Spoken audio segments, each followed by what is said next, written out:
ഈ ഒരു സംഭവം സ്വിമ്മിങ് അറിയുന്നവർക്കും അറിയാത്തവർക്കും ഒരുപോലെ സംഭവിക്കുന്ന ഒരു അപകടമാണ്.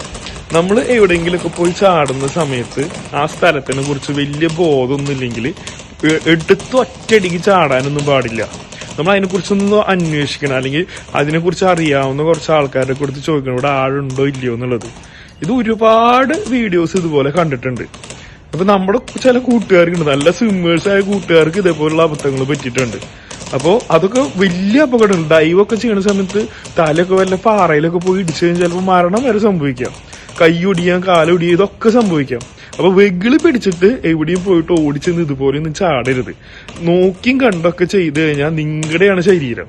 അപ്പോൾ ആ ഒരു ബോധത്തിലൊക്കെ പോയിട്ട് ഇറങ്ങിക്കഴിഞ്ഞാൽ വലിയ അപകടം ഇല്ലാണ്ട് പോയിട്ട് സ്വിം ചെയ്തിട്ട് വരാം. ഇതിപ്പോ കണ്ടില്ലേ, കയ്യാണോ കാലൊടിഞ്ഞെന്നുള്ളത് നിങ്ങൾ തന്നെ ഒന്ന് നോക്കി മനസ്സിലാക്കിയാൽ മതി. അത്യാവശ്യം നല്ല രീതിയിൽ പണി കിട്ടിയിട്ടുണ്ട്. അപ്പൊ ഈ പണിയൊന്നും നിങ്ങൾ മേടിച്ചു വെക്കാതിരിക്കാൻ വേണ്ടിയിട്ടാണ് ഈ ഒരു വീഡിയോ ചെയ്യുന്നത്. അപ്പൊ അടുത്തൊരു വീഡിയോയിൽ കാണാം.